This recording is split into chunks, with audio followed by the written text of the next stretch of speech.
खून के बदले खून, ये किसास क्या होता है जिसके तहत निमिषा को बचा पाना अब मुश्किल हो जाएगा? क्या शरिया कानून निमिषा के लिए माफी लाएगा या मुसीबत, मौत का फंदा?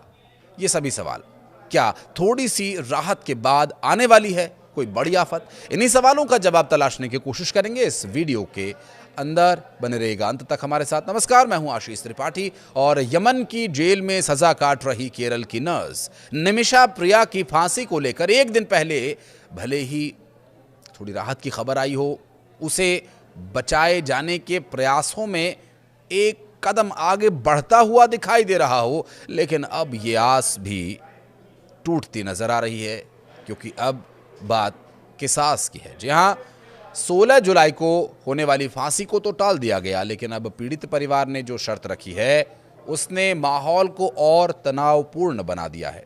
दरअसल यमनी नागरिक तलाल अब्दो महदी के परिजनों ने दो टूक कह दिया कि वो अल्लाह का किसास कानून के अलावा और कुछ नहीं मानेंगे, यानी खून का बदला खून। अब सवाल ये उठता है कि क्या वाकई निमिषा को मौत की सजा से कोई माफी नहीं मिलेगी? और आखिर ये किसास कानून है क्या? इतने विवादों में है।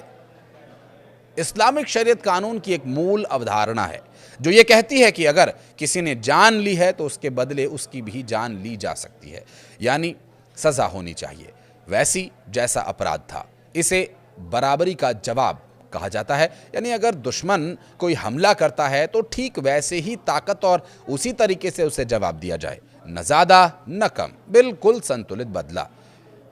कुरान पाक के सूरह अल बकरा में इसका जिक्र मिलता है और ये कानून सिर्फ बदला लेने का नहीं बल्कि न्याय का एक तरीका माना जाता है शरीयत के हिसाब से। लेकिन इसी के साथ एक और विकल्प भी दिया गया है, दियाह यानी ब्लड मनी, यानी पीड़ित परिवार चाहे तो माफी दे सकता है। अब इसके बदले एक निश्चित मुआवजा भी दिया जाता है सैद्धांतिक रूप से। हाँ, अगर पीड़ित परिवार यानी तलाल अब महदी के रिश्तेदार ब्लड मनी स्वीकार कर लेते हैं तो निमिषा प्रिया को माफ किया जा सकता है, उसकी जान बच सकती है।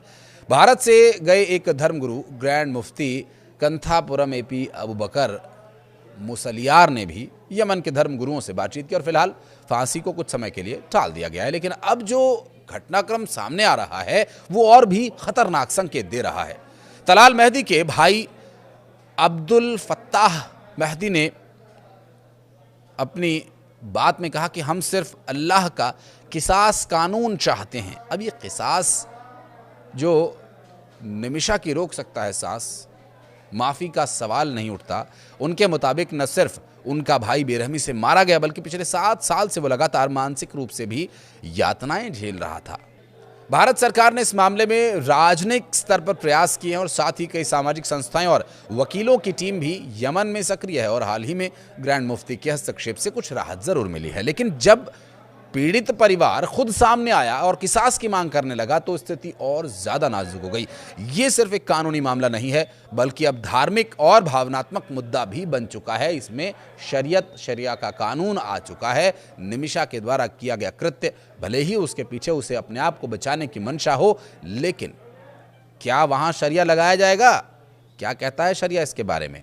अगर आपको पता है तो कमेंट सेक्शन में बताइएगा कि जो निमिषा के साथ वहां हुआ, उसके पार्टनर ने पार्टनरशिप के नाम पर जो उसके साथ किया, क्या ये उचित माना जाएगा शरिया में? फिलहाल फांसी को अनिश्चित काल के लिए तो टाल दिया गया है, जिसका मतलब यह कि निमिषा को कुछ समय तो मिल गया है। अब सब कुछ इसी बात पर निर्भर करता है कि तलाल के परिजन अपना मन बदलें, और बदलें तो उसे ब्लड मनी के तौर पर क्या देना होगा वो सब विषय एक अलग का विषय है। लेकिन अगर वो ब्लड मनी स्वीकार करते हैं तो निमिषा की जान बच सकती है। लेकिन अगर उनका किसास पर गरारी अड़ गई और किसास पर वो अड़िग रहे तो शायद भारत सरकार के पास भी ज़्यादा विकल्प नहीं बचेंगे, क्योंकि वहाँ हूतियों की सरकार है और हूतिये जो होते हैं वो किस तरह के होते हैं शायद आपने हमारे अब से पहले कुछ वीडियोज़ में देखा भी होगा। साल 2020 में स्थानीय अदालत ने निमिषा को मौत की सज़ा सुनाई। 2023 में सर्वोच्च न्यायिक परिषद ने इस सज़ा को बरकरार रखा और फांसी टलने की खबर के बाद निमिषा के पति टॉमी थॉमस और उनकी मां प्रेमा कुमारी ने राहत की सांस ली ज़रूर, लेकिन अब वो सांस एक बार फिर थमती नजर आ रही है। प्रेमा कुमारी पिछले साल अप्रैल से सना में है और तलाल के परिवार से माफी मांगने की कोशिश में जुटी हुई हैं। ब्लड मनी ब्याह के रूप में $10 लाख की पेशकश की गई थी, लेकिन परिवार ने इसे स्वीकार नहीं किया था। भारत सरकार ने भी कूटनीतिक स्तर पर हस्तक्षेप किया और सुप्रीम कोर्ट ने 14 जुलाई को मामले की सुनवाई के दौरान केंद्र से हर संभव मदद का कदम उठाने के लिए कहा था। अटॉर्नी जनरल ने बताया कि यमन के हूती नियंत्रित क्षेत्र में सीमित पहुंच की वजह से बातचीत मुश्किल हो गई है। फांसी टलने की वजह से अभी स्पष्ट स्थिति नहीं है कि किस वजह से टली है फांसी, लेकिन यह माना जा रहा है कि अंतर्राष्ट्रीय दबाव और तलाल परिवार से बातचीत की संभावनाओं ने इस फैसले को प्रभावित किया है। और ये घटना भारत के लिए ज़रूर राहत भरी है, लेकिन अब नई तारीख की घोषणा तक निमिषा के परिवार और समर्थकों की चिंता बनी रहेगी। सरकार और कार्रवाई परिषद अब इस पूरे मौके का इस्तेमाल तलाल के परिवार से माफ़ी के बातचीत के विषय को आगे बढ़ाए जाने के लिए कर सकता है। गौरतलब ये भी है कि निमिषा जो केरल के पलक्कड़ की रहने वाली हैं, अपनी नर्सिंग की पढ़ाई पूरी करने के बाद 2011 में यमन गई थी कुछ पैसे कमाने के इरादे से। उनके माता पिता ने मजदूरी करके किसी तरह से अपनी बेटी को यमन भेजा और उन्होंने नर्स का काम शुरू कर दिया। निमिषा जो साल 2015 में यमन की राजधानी सना में एक मेडिकल क्लिनिक जिसमें उन्होंने काम करने के लिए मेडिकल क्लिनिक खोला और इसमें एक स्थानीय स्पॉन्सर तलाल अब्दो मेहदी उनका साथ देने के लिए, उनकी मदद करने के लिए आया, क्योंकि वहाँ का कानून ये है कि आप यहाँ के लोकल की सपोर्ट के बिना कोई बिजनेस नहीं कर सकते, उसे आपको पार्टनर बनाना ही होगा। और इसे 1 साल पहले उनके पति और छोटी बेटी 2014 में आर्थिक तंगी की वजह से भारत लौट आए थे और यमन में निमिषा की ज़िंदगी धीरे धीरे धीरे धीरे जहन्नुम बनने लगी थी। यमन में उनकी ज़िंदगी भयावह हो गई थी और इसके बाद उन्होंने अपनी ज़िंदगी को अंधेरे से बचाने के लिए जो किया उसकी सज़ा अभी वो भुगत रही हैं और उनका परिवार भी। निमिषा के वकील ने सुप्रीम कोर्ट को भी बताया कि महिला की फांसी की तारीख 16 जुलाई तय की गई है, इसलिए मामले को 10-11 जुलाई को ही सूचीबद्ध किया जाए ताकि कूटनीतिक प्रयासों के लिए समय मिल सके। हालांकि ये जो 10 जुलाई या 11 जुलाई की सुनवाई थी, सूचीबद्ध की गई थी, इसमें भी अभी तक कोई अपडेट, कोई राहत की स्थिति नहीं बन रही है। हालांकि फांसी की सज़ा ज़रूर टल गई है, कूटनीतिक प्रयासों के लिए जो समय है वो मिल गया है। हालांकि सुनवाई के बाद कोर्ट ने 14 जुलाई को इसे सूचीबद्ध किया था।